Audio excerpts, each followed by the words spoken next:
Assalamualaikum and a very good morning to Dr. Muhammad. My name is Aiman Nabila. First of all, I would like to say thank you for joining our interview session today. And before we start, allow me to brief a little bit about this interview session. And this interview session is for our group project for subject History of Malaya from 1400 until 1957. And these assignments require us to interview a lecturer or any researcher on any minor subtopic or issues that deserve more explanation from any experts. So this interview session will be recorded as we need to submit the recording to our lecturer later. So during today interview sessions, we will be asking about 8 questions from politics and economic aspects. So without further ado, allow me to start the interview sessions. And our group interested to know more about the politic and economic aspect of after the death of Sultan Mahmud II. So my question will be from the politic aspect. So my first question is, after the demise of Sultan Mahmud II, Bendahara has taken place. So why should be Bendahara? As far as I know, it's related to the intermarriage that happened between the Bendahara and the Sultan lineage. But I could not really find any sources that discuss about this matter. So, Doctor, could you mind to explain about this?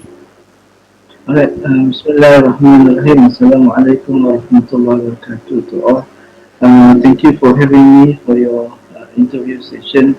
Um, as far as I'm concerned, obviously history of Malaysia is not that my specialized, but nevertheless, I shouldn't disappoint you all, isn't it? uh, Pertaining to the question just now about this demise of Sultan Mahmud II of Malacca. So we know that the Malaccan dynasty was rather continued, isn't it? Was rather continued in the form of Johor Empire or Johor Sultanate. So following the fall of Malacca in 1511, in the hand of the Portuguese Sultan Mahmud the first, right? Because we have Sultan Mahmud the second, so I consider him as the Sultan Mahmud the first ran away. So he went to several numbers of Malay states.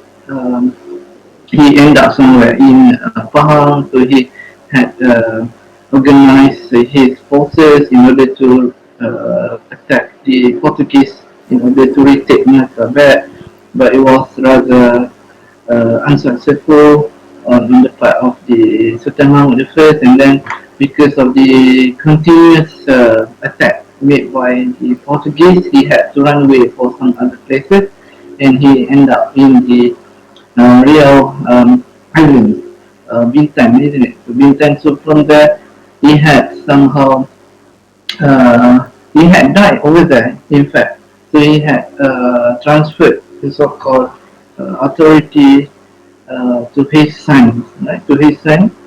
So his son then continued the fight, right? Continued the fight to retake um, Malacca back from the Portuguese. If I'm not mistaken, his son was named Sultan Alauddin Rakyat Shah II, isn't it? Sultan Alauddin Rakyat Shah II of Johor. So he had then continued this effort to retake Malacca from the Portuguese, while Sultan Mahmud I also had another son, Sultan Muzaffar I, who later founded Perak Dynasty, Perak Sultanate. Right. In the Malay state, we have this continuous line of Malaccan dynasty, direct descendant of Malaccan dynasty. One in the Sultanate of Johor, and the other was in the Sultanate of Perak. Right. So we have very much concentrated on the Johor Sultanate, Johor Empire. Right. Very little discussion on the Sultan Muzaffar Shah of Perak. Right. So we will not be talking about Sultan Muzaffar Shah first of Perak. We will be focusing much on the Johor Sultanate. So what was happened? This line of Malaccan Sultanate was then continue until we reach Sultan Mahmud II, right? Sultan Mahmud II of Johor. So I think you know a bit stories about Sultan Mahmud II, where he was considered rather not unfitted leader, right? So there were so many uh, negative remarks about him, and we know this particular story about the wife of his nobleman, isn't it? Dang Anum was killed by him. So because of that, the what was the name of the pembesar? I forget. uh,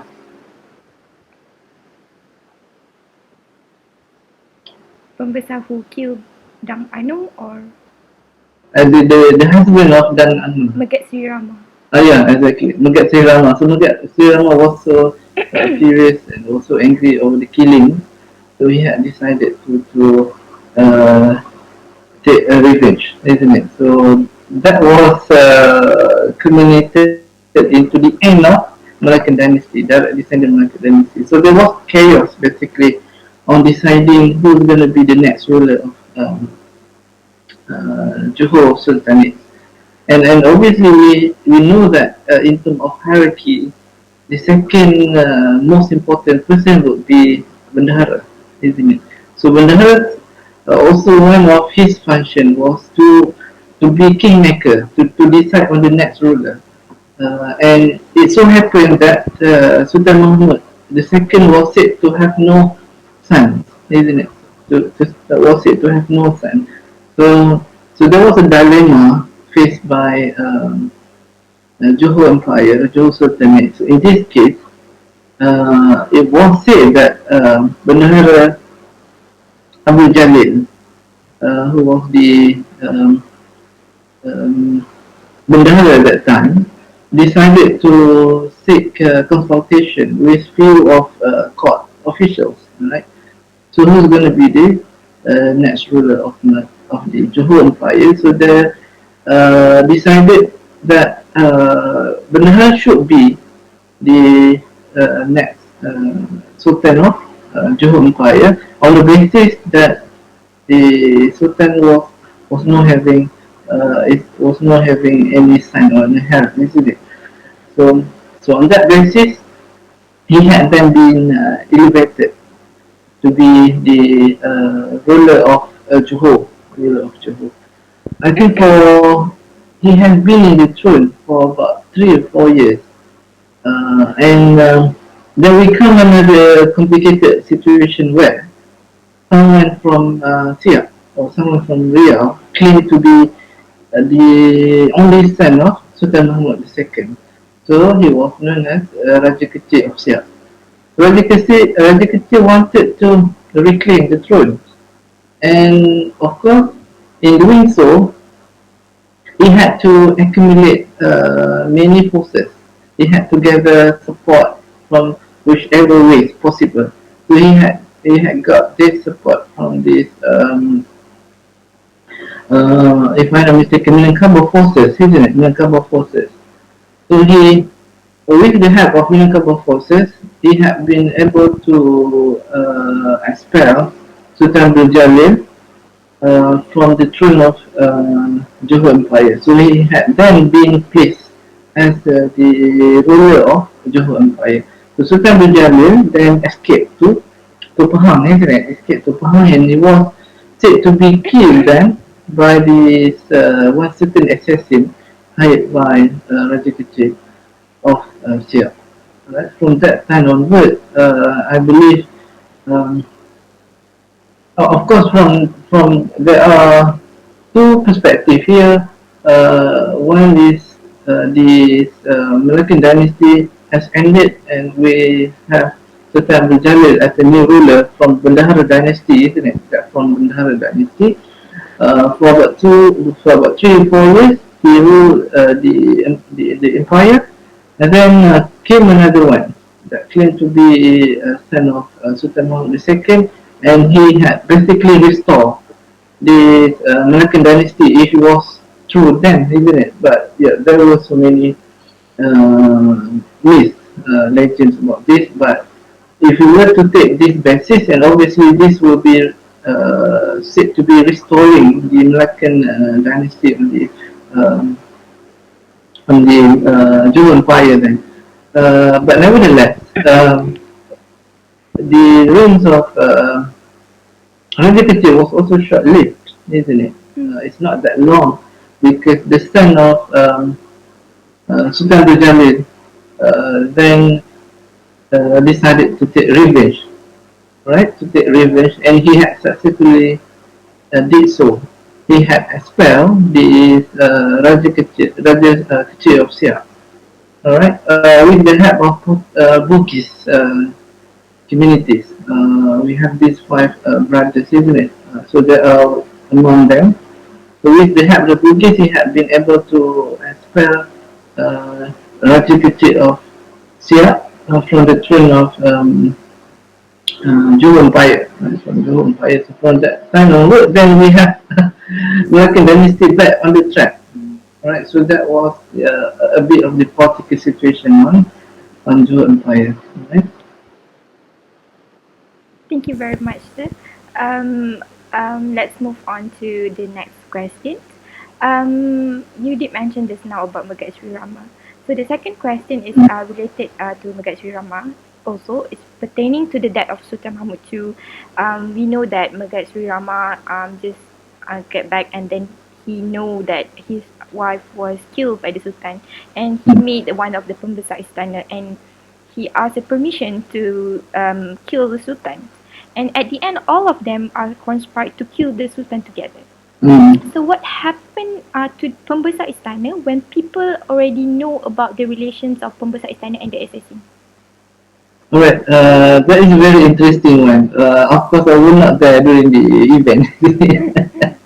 I couldn't really answer that, but based on this record that we have and based on the hearsays and rumors, because um, what was happening is very uh, it's very long, isn't it? I mean, in terms of studies, because the farther you from the event, the most unlikely that you are able to make correct judgment and also understanding of the event. Imagine things that happened in 16th and 15th century. That was so long, isn't it? We don't have much record about those that happened in 15th and also 16th century. But basically, uh, obviously there have been a conspiracy, isn't it?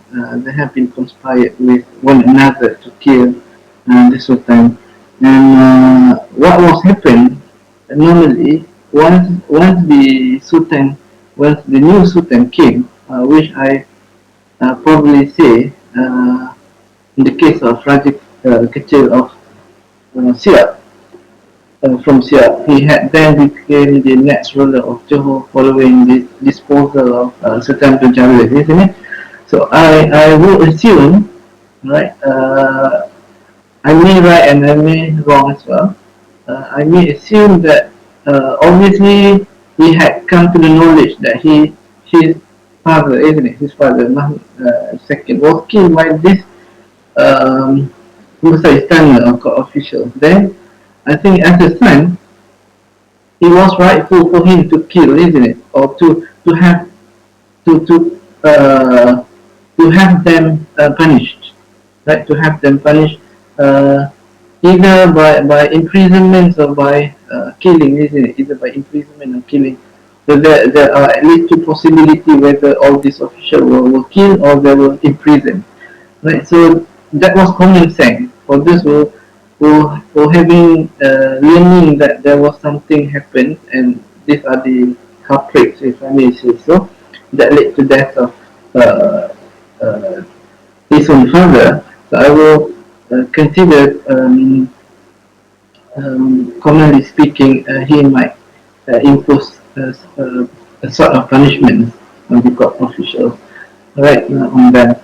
And but the thing is, how does all this thing will be able to um, um, how does this will help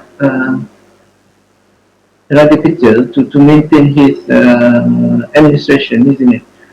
Obviously, there might be a group of people that were dissatisfied because this kind of loyalty to certain people are taken into heart, isn't it? It's not just mere obedience or following. They might have hardcore followers in a modern sense, the hardcore followers. So they might be trying in one way or another to have Raja Ketiak to be expelled from Johor Empire.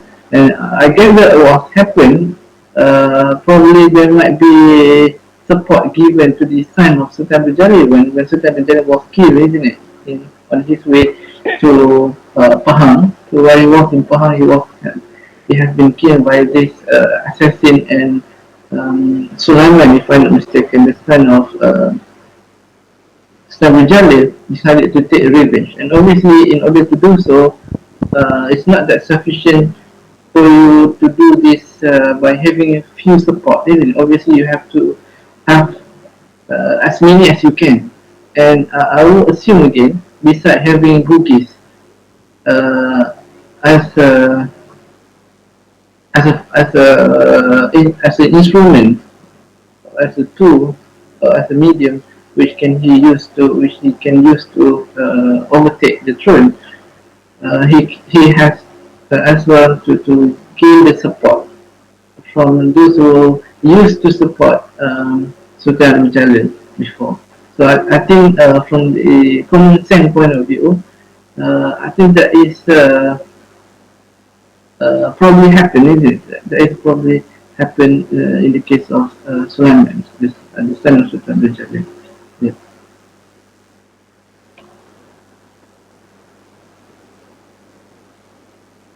All right then.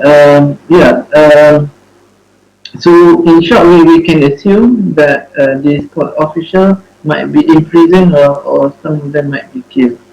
I would say, and the rest of the official will be inside with hiding with the Raja Kecil of Siak, isn't it? Yeah. Yeah, that is my short comment on your question just now.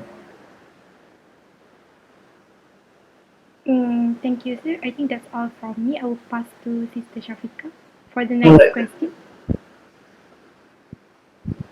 Assalamualaikum, Doctor. My name is Syafiqah. So I have a few questions pertaining to the political aspect of also.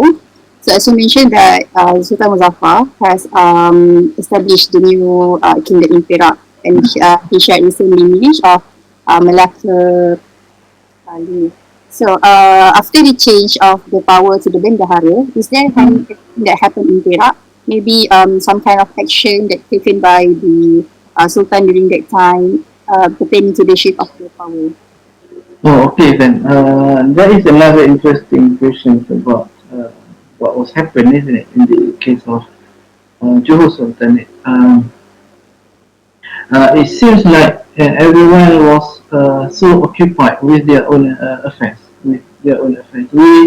I myself haven't heard any interference on the part of Sultan Muzaffar first of Perak into the affairs of Johor Sultanate.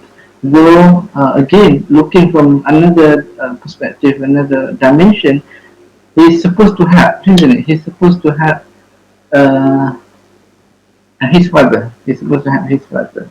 Right, Sultan Mahmud, the second of Johor then.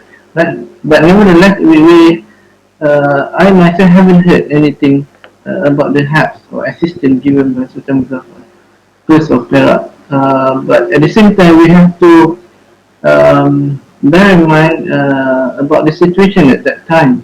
Right, so it's in late 17th and early 18th century, isn't it? So that was when these foreign powers were so active in the Malay Peninsula. Probably there might be something took place in Perak because there were Dutch as well, there were British as well over there. So they were looking for tin, isn't it, in Perak. So even there were cases about this civil war. I have not come into detail about this, civil war in Perak, where there was succession disputes, right? Succession dispute. I think in late 18th century, right? In the late 18th century, and that was somehow fit into our situations in Johor, because in 1699, that was the time when Sultan Mahmud II of Johor was killed, isn't it? And with the turn of new century, which is in the 18th century, right? In the 18th century, in the beginning of 18th century, um, we have British, we have also Dutch roaming around, right? Roaming around in the Malay Peninsula looking for uh, possible colonies, right? Looking for possible colonies to be added into their empire. While at the same time, the Malay rulers at certain occasions were having problems because some of them were fighting over the throne, right? Some of them were fighting over the throne. So I might be assuming that in the case of Perak, while they were having these internal problems, right? Internal problems coupled with the active foreign interventions. So they might be busy with their own internal affairs, right? Might be busy with their own internal affairs. So therefore, this prevented them, which I refer to Muzaffar, first of Perak and his descendant, to have this Johor Sultanate, isn't it? To have Johor Sultanate to regain back the throne from Bendahara dynasty. Uh, yeah, that was kind of situation happened then. Probably prevented them from sending assistance to help Raja Kecil, isn't it? Which in this case Raja Kecil claimed to be another son of Sultan Mahmud. So as a brothers, probably you might be helping your another brother, isn't it? But we never come across that. Which may I think we can check this later, inshallah. I'll try to find out this more about absence of assistance or help given by Perak Sultanate in this case, right? Mm.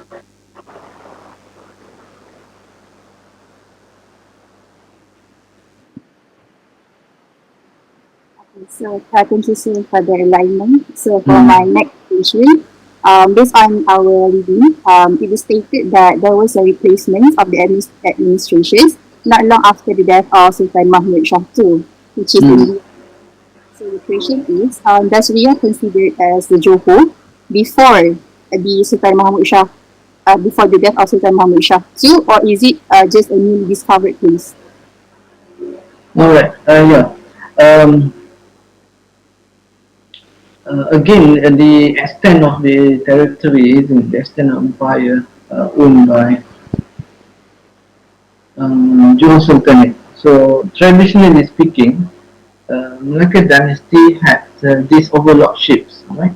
Overlordships, a kind of suzerainty over many territories in the Malay world, um, including those in Sumatra Islands, right? Including those in Sumatra Islands. And Riau is one of the territories in Sumatra Islands. So during Malaccan dynasty, even in the last during the last time, during the last moment, I would say during the last moment before Malacca was fall in the hand of the Portuguese in 1511. All these territories, particularly in the Sumatra Islands, like Kampar, Indragiri, Siak, right? Siak, Riau, were already part and parcel of the Malaccan Empire. Right? So after the fall of Malaccan Sultanate, so the successor of Malaccan Sultanate, which was the Sultanate of Johor, isn't it, of the of Johor Empire, resumed its overlordships, right? Resume its overlordships over those islands, right? Like Kampar in the Greece. So traditionally speaking, all these islands were under this rule of Sultan of Johor, right? Under the rule of Sultan of Johor. So from that time, technically I would say, uh, these islands in the Sumatra, including Riau, Siak. So Siak is one of the places in Riau, were also part and parcel of the Johor Empire. So even before the death of Sultan Mahmud II of Johor, Riau was already part and parcel of the Johor Riau Lingga Empire, right? So the whole the complete names of Johor Empire was the Johor Riau Lingga Empire, right? Johor Riau Lingga Empire. So that was the extent of the territories that fall under jurisdiction or under the authority of Johor Sultan, right? Johor Sultan. Though we may be questioning in terms of how effective was the administration, isn't it? Of course, that was another story because they were quite far from Johor, isn't it? They were quite far from Johor, and there were certain, I would say, I assume that there were certain cases, perhaps some of these court officials in those respective territories within Johor Empire might be entertaining the idea of having their own government, right? Because they were, since they were far from the central government, so there was always tendency or inclination on the part of the pembesar istana or court officials to have their authority accepted, isn't it? So that was always a tendency, not only in Malay Peninsula, as well in other part of the world as well. In case of the Ottomans, isn't it? Like in case of Ottoman Empire, Ottoman had a very huge territories empire, isn't it? Including in Asia as well as in European part of it. So there was always a tendency of officials over there to have their own rule, to have their own rule, though technically they are under the Ottoman, which also the same in the case of Johor Empire. They are representative, isn't it? There were representative of Johor Empire, but at the same time there was also tendency for them to uh, to rule the area as his own, right? To rule the area as his own, right? Okay, then that is my comment on your question, right? Thank you, Doctor. Alright, most welcome. Dr. Maya is Nur Sakinah. Regarding our last question about quality aspect, just now you mentioned about the participation of Perak. Mm. So can you explain more on the political situation in Malay Peninsula after the demise of Sultan Mahmud? Alright, so basically chaos or unstable situation was among the common theme that we witnessed after the fall of Sultan Mahmud II. Even 2 or 3 years after the death of Sultan Mahmud II of Johor, people are competing. People were competing for the throne, isn't it? We have one side from Siak and from the Malay Peninsula itself. The Bendahara dynasty or Bendahara line also wanted to have their own throne installed within the Johor Empire. So at least these two factions were competing uh, for power in Johor. While at the same time, we have to look as well the situation in Johor Empire from the support that these two factions get. One were getting support from Bugis, another was getting support from Minangkabau, isn't it? So all these elements were intervened, quote unquote, in the affairs of Johor. So while having I think you may come across this in your readings. For example, by having Sulaiman, the son of Sultan Abdul Jalil, um, as as a new ruler after the disposal of Raja Kecil Siap, Raja Kecil of Siap, he was considered as a puppet ruler. It was considered as a puppet ruler because he had promised to Bugis that I will give you a certain position, isn't it? And that was later give birth to this one certain position known as a young Yang Dipertuan Muda, if I'm not mistaken. Or Yang Dipertuan, yeah, Yang Dipertuan Muda. I think that one, I think that is the right one. Yeah, Yang Dipertuan Muda. That was specifically named for Bugis nobles, right? So Johor at the top, and we have Yang Dipertuan at the second tier of administration. And people, I mean, scholars were saying, since the Sultan or the ruler was puppet, the one that running the government was the Yang Dipertuan. Right? Yang Dipertuan was given and reserved to Bugis nobilities, right? To Bugis nobilities. So we have seen then there is overwhelming influence of outside, outsiders, if I may so, right? Outsiders, which in this case referring to Bugis, right? So Bugis. So the overall administration was said to be run by Yang Dipertuan, right? Yang Dipertuan. So every decision coming from Sultan will actually have been detected, have been determined by Yang Dipertuan. So he was the one that ran the government on behalf of the Johor Sultans, right? On behalf of the Johor Sultan. And Sultan obviously had very little power on this matter because the Bugis element was so strong that should Sultan, I would say, um, um, did not fulfill his promises or did not or go against whatever um, decision made by Yang Dipertuan, I would probably say that the Sultan might be exposed, right? Might be disposed, and he had and the new one will be replaced, right? A new one will be replaced, and that demonstrates the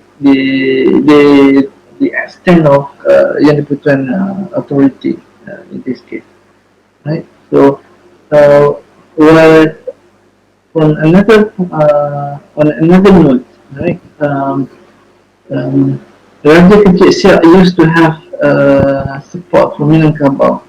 Um, um, I would say uh, people then. So we have also seen in the case of Johor, there were Minangkabau elements. So they were competing as well. Right? They were competing as well for this power. So, so there were many, I would say, many kind of things happened in Johor Empire.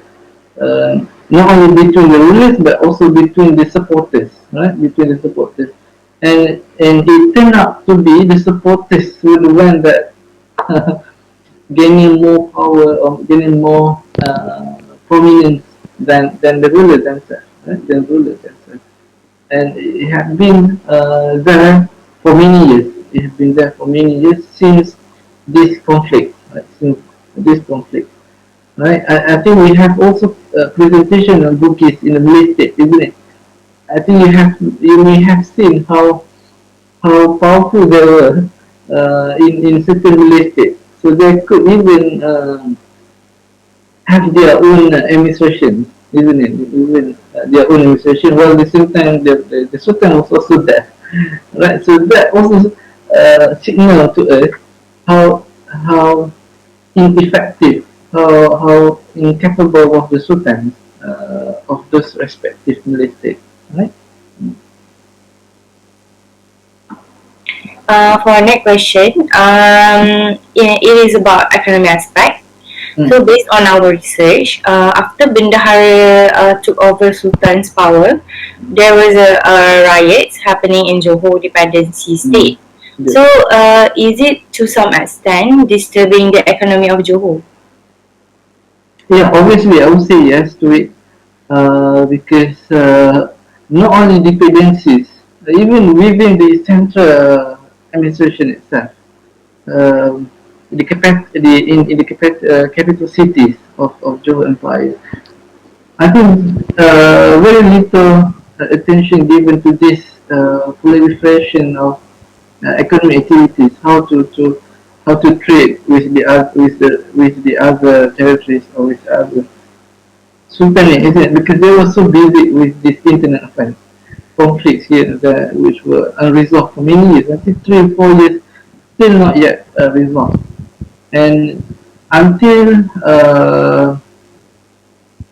Sultan Sulaiman, the son of Sultan Mujalil, retake the throne on behalf of his deceased father and expel Raja Kecil of Siak to his own province Siak. So Raja Kecil Siak went back home to Siak, alright?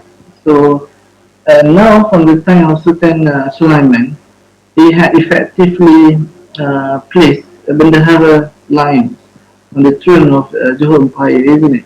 So from that time onwards, we have Bendahara line of sultans, right? Bendahara line of sultan until we came to the situation where Temenggung then become the new line of Johor rulership, right? Um, and there was so much issues on the politics, on the political administration, and therefore this couldn't have much in terms of economics, well-being of the empire or the sultanate, right?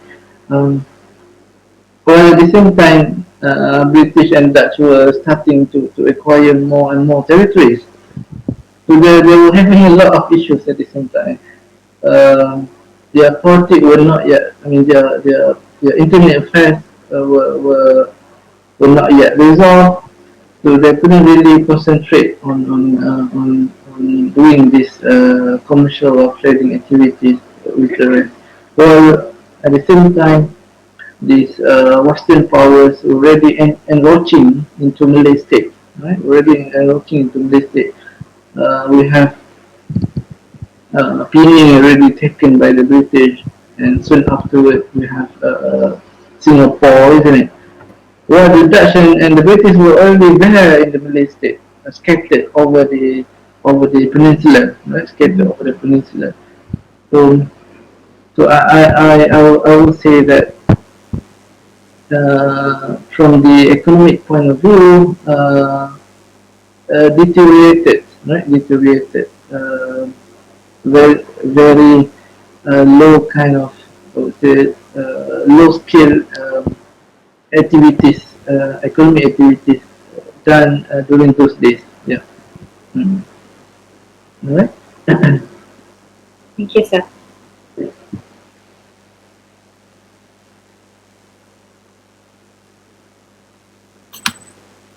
Okay, my name is Suriani, and I will proceed with next question in terms of economy. Due to the riot that happened in Johor, the traders were seeking for alternative markets. So here my question is, what happened to Johor economy when the traders stopped coming for trading? Yeah. Obviously, in those days, even during the time of Malacca, isn't it? Trading activity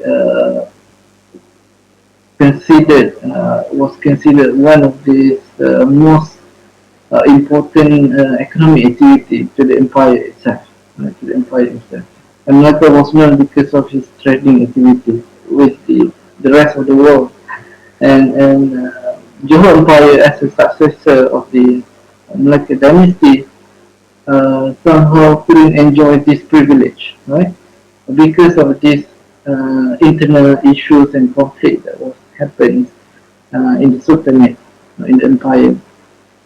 And this systematically prevented Johor from reviving the legacy that left by Malaccan dynasty, the Malaccan Sultanate. And what we have then, many of these traders looking for different alternatives, right? Different alternatives. So they're diverted their trading activities um, from Malacca then to Johor then to the other part of the world, right? To the part of the world. And therefore we witness the rise of other um, Malay kingdom, right? The rest of other Malay kingdom because of the active economic activity done in other parts of the world, right? So they're diverting their way to the other places. So so eventually, as a result, Johor Empire lost its significance, right? Lost its prominence in terms of as a trading empire inherited from the American Empire, American Sultanate, right? Well, again, we can't run away from mentioning these foreign interventions, right? Foreign intervention. While the same time traders were running away to the other places, uh, many part of the Malay world were already in the hand of foreign powers, British and also Dutch, and they were competing with one another, and rulers and the Malay rulers were caught in the middle, isn't it? Were caught in the middle while safeguarding their throne. They have also to entertain the demand made by these foreign powers, isn't it? Foreign powers. So therefore, there were many treaties, agreement made between Malay monarchs with the British and also Dutch authority at the same time. So they had to surrender or hand over many of their territories to the foreign powers. So they lost significance and they lost its dominance not only from economic point of view but also from political point of view at the same time. Still, you are losing many territories within your own state. This will definitely prevented you from having effective economic activity at the same time because since you don't have much land, so you couldn't do anything, isn't it? Because actually you are depending on others, right? You are depending on others, and what make it worse, others also running away from you then to the other places, right? To other places. So all these factors contributing to the fall of Johor Empire in terms of its economic fame as well as a political fame at the same time, right?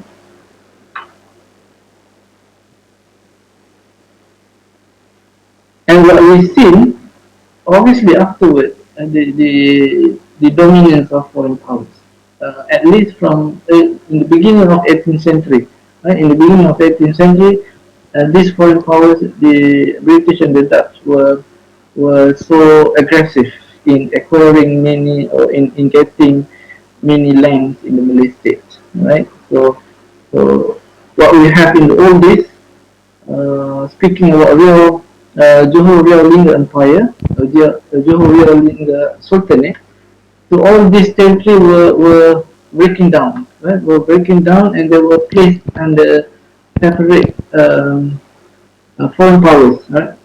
Separate foreign powers. Of course, at the top, the Sultan was there, right? The Sultan was there. But when it comes to the running of the administration, the running of the economic activity were already not in their hand anymore. Right? They were in the British and on the Dutch as well.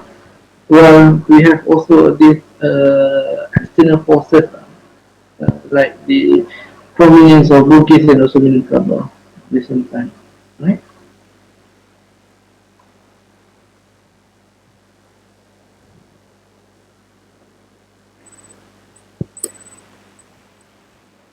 Okay, thank you, Doctor.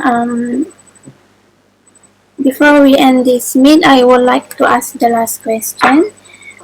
As we know that VOH has contributed a lot in the earlier development of Johor Empire, are they still involved with Johor after the death of Sultan Mahmud Shah too?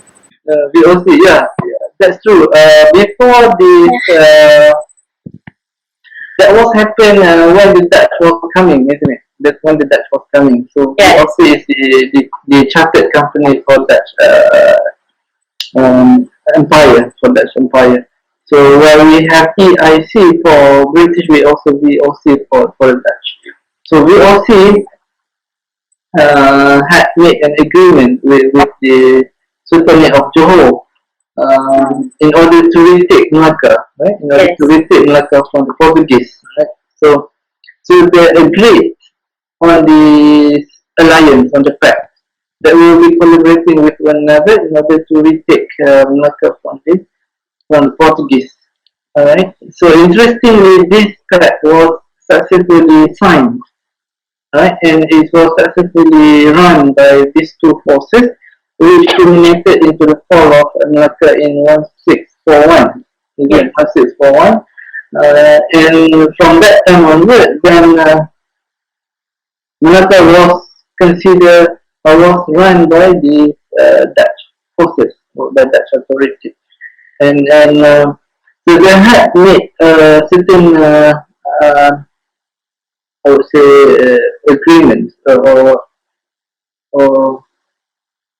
deal, yeah, a kind of deal between Dutch and also the Sultan of Johor. So Sultan of Johor could use somehow could I think they could trade with Malacca freely, right? They could trade with Malacca freely from 1641 onward, and at the same time, Dutch Malacca, right? Dutch Malacca also could do the same thing as well in the Johor Empire, in Johor Empire. So there are two ways of trading activities were running through this Malacca, Dutch Malacca, and also Johor, right? Um, um, it might be interesting, probably on the issue of why not Johor retake Malacca instead of Dutch, isn't it? Instead of Dutch.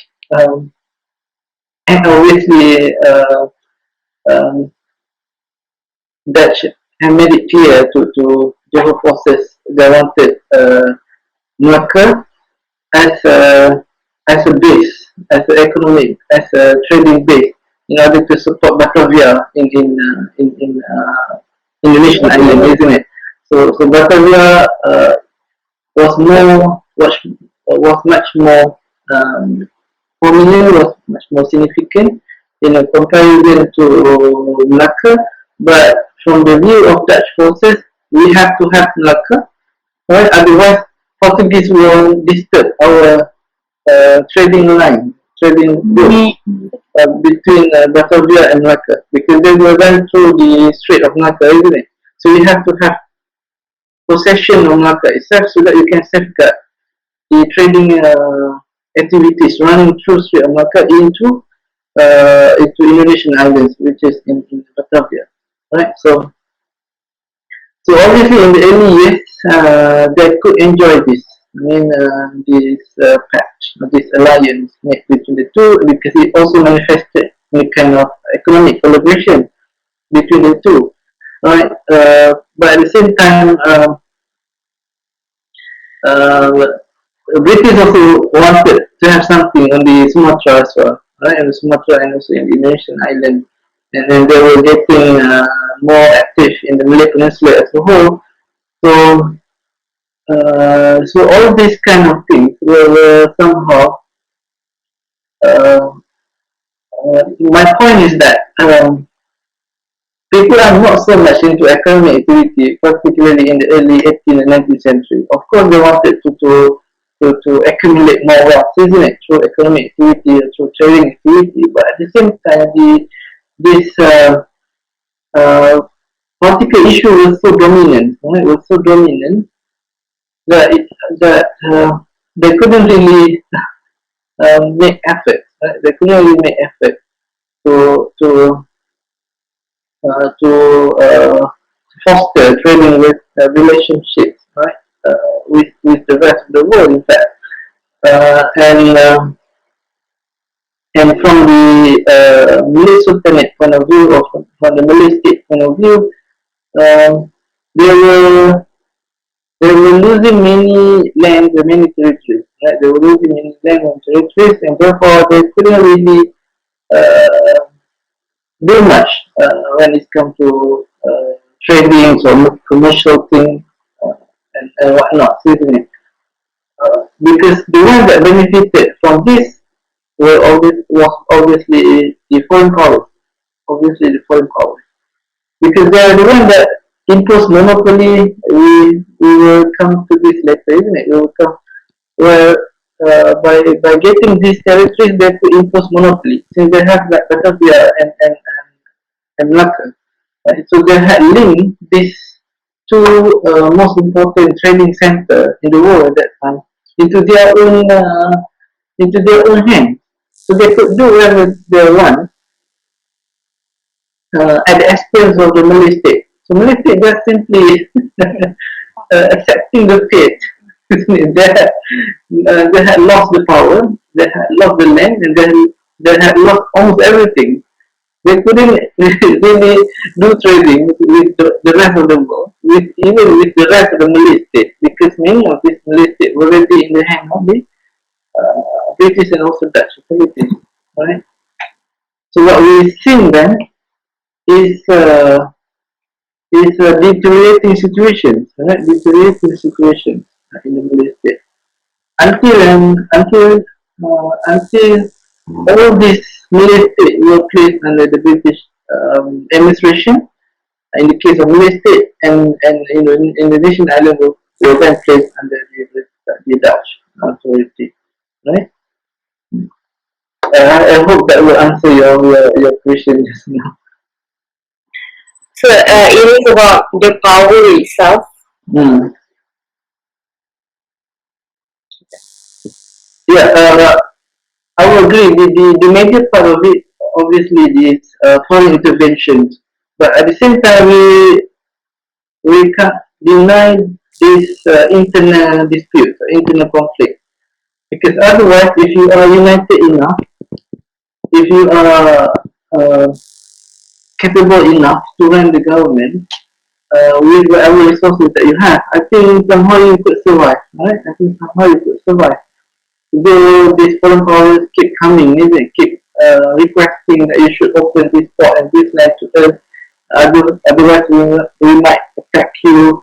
Right. So this is what we call gunboat policy. Right. Gunboat policy, where you are using force or coercive ways to attain some benefit from the other external forces, which in this case the Malay state were at lost hand, isn't it? Were at the lost hand because they were technologically backward.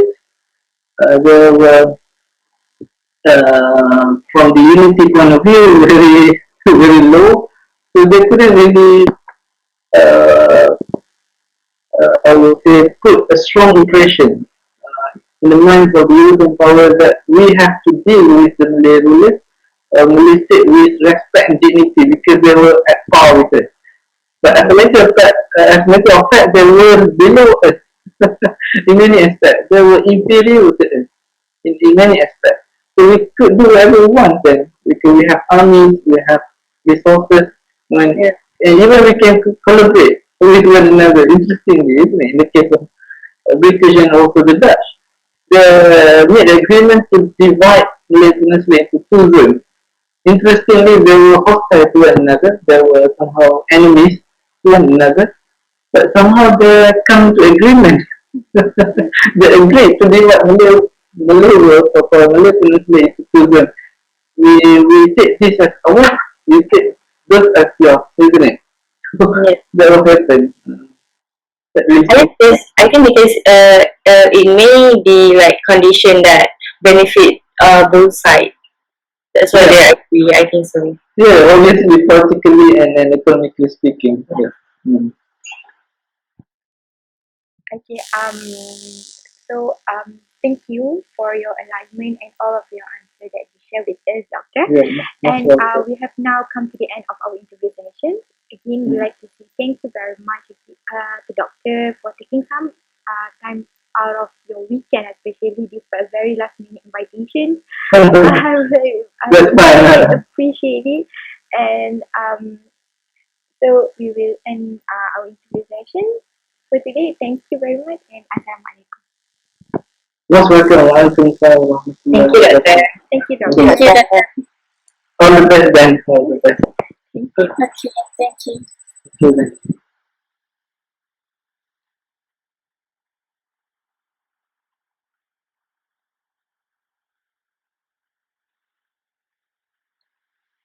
Thank you all for having me. With that, I end our interview session with Assalamualaikum warahmatullahi wabarakatuh.